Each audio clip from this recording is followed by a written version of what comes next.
Hello YouTube, and welcome to another Elder Scrolls lore video. Today we're talking about the history of Orsinium, the Orcish city-state. As the city to hold the biggest concentration of Orcs in Tamriel, it's a significant geopolitical factor, which we don't talk about an awful lot. So today I mean to change that by talking about it a lot in this video. So, let's now do exactly that, and talk a bit about Orsinium.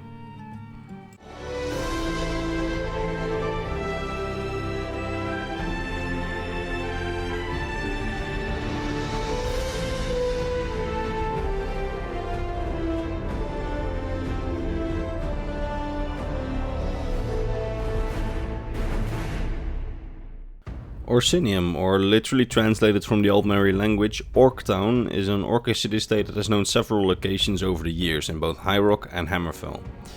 Every time it was raided or attacked and then once more rebuilt, usually in a completely different location than before. But let's begin at the beginning.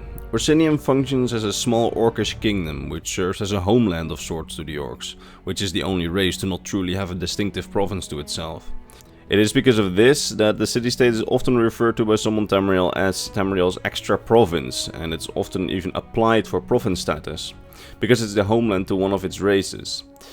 Since time immemorial, the Orcs have always been the odd one out, a race without a province to call its own, or a true homeland. But it all changed when, during the early phases of the First Era, the Orcish chieftain Toruk Gro Igron founded a small village in High Rock and claimed a large section of land across it, intended to become a land for the Orcs, ruled by Orcs.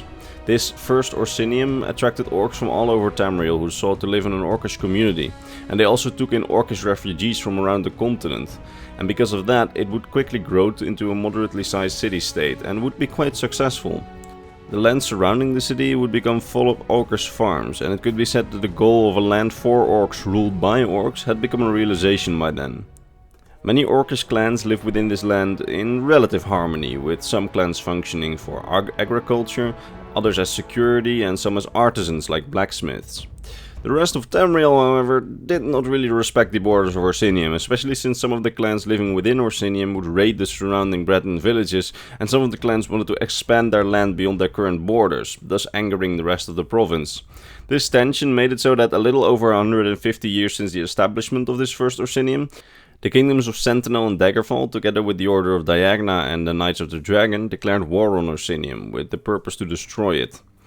This led to a 30-year-long siege of the city, with all clans of Orsinium banding together in order to defend their realm. This 30-year-long siege of the first Orsinium became legendary, with many historical figures like Gaiden Shinji participating. After 30 years, the human force finally broke through and Orsinium was destroyed. The siege had taken so long because the Orcs had constructed 3 gates to their realm, which all needed to be broken in order to reach the city by the human invaders. The gates of Smelter, Hammer and Temper all fell within those 30 years, and only after all 3 had been broken, Orsinium and its king finally fell. After the fall of this first Orsinium, the Orcs tried multiple times to found a new one, but every time the surrounding Breton kingdoms intervened and prevented the foundation of a new Orcish homeland. A true new Orsinium would only come several centuries later, when Orsinium was accepted as an Imperial vassal with sovereignty by the Akaviri potentate Severian Chuk. However, after the assassination of the Akaviri potentate, Orsinium's future was once more uncertain, until King Emeric of Wayrest was looking to form the Daggerfall Covenant and allowed the foundation of this new Orsinium in exchange for military support to his armies, and as long as the state would support the foundation of the Daggerfall Covenant. At the same time, it was also agreed upon between the founders of the Covenant and the founders of Orsinium that no Covenant armies would enter the region of Hrothgar, where the new Orsinium would be founded, without explicit permission from King Kurok, the king of the Orcs, so as to prevent any new Breton or Redguard raids on the new city. This new Orsinium was founded by Kurok Go Barak, who would become the king of this new Orsinium, as I said before. This second Orsinium is actually a playable area in the Elder Scrolls Online, where it's still under construction a few years after its foundation. During the questline in Orsinium, one can help unite the Orc clans in the Hrothgar region, and help a new king get crowned after the original King Kurok attempted to kill the other Orc chieftains. We don't know when this Orsinium fell, and we might never learn it, or we might get new lore on it soon with the new Elder Scrolls Online updates. But we do know that at one point it was once again destroyed, only for it to be rebuilt once more during the Third Era in the year 399. This time it was founded near the center of High Rock, after the great Orcish hero Gordvork Go Nagrorm won the lands from a Breton noble after besting him in a duel.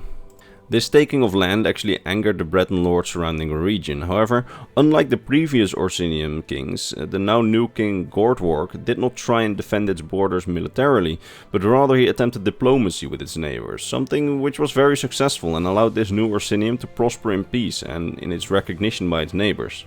After the events of the Elder Scrolls II Daggerfall and the Miracle of Peace, this Orsinium was actually able to grow even more, and at one point it was even under official review by Emperor Uriel Septim VII to begin recognizing Orsinium not as a vassal, but rather as an additional province to the Empire. Something that many actually saw as possible now that Orsinium was recognized in the region through diplomacy. Unfortunately, however, the diplomatic genius king Gortwark died and the Oblivion Crisis happened, causing the Stormcrown Interregnum when there were no emperor or potentate to keep the peace. There was only chaos. In this little window of opportunity, the armies of High Rock and Hammerfell once again raided Orsinium in order to completely destroy it. They sacked it and burned this Orsinium to the ground. During this time, actually, what remained of the 7th and 15th Imperial Legion actually fought on the side of the Orcs and did what they could in trying to rescue the Orcish survivors and escort them to someplace safe. After the destruction of this Orsinium, the Orcs once again founded a new Orsinium, this time in the Druidic Mountains on the border with Skyrim and Hammerfell, supposedly under Imperial protection. This is the Orsinium that supposedly still exists by the time of Skyrim and as far as we know is still part of the Empire, as we know that the Orcs make up a sizable part of the Imperial Legion's vanguard in the 4th era. But what will happen to this Orsinium now is unknown. Perhaps if Bethesda picks up Elder Scrolls Legends again out of its early grave, we will see an Orsinium campaign or something like that. But until then, until Elder Scrolls 6, we won't know exactly what will have happened to this new Orsinium. That said, that's basically a short history of Orsinium, and I hope you thoroughly enjoyed it. Before I end this video, allow me to thank my top patrons, Mr. Bernardo Binda, Metaloid1v1, Gabriel Binda, Hammer of the Scots, Mr. Christmas and Mr. Para. These dear people, along with all the others on screen, make my weekly lore videos possible, and for that I'm very grateful. That said, I will see you all in the next week, in the next Elder Scrolls lore video. Bye bye.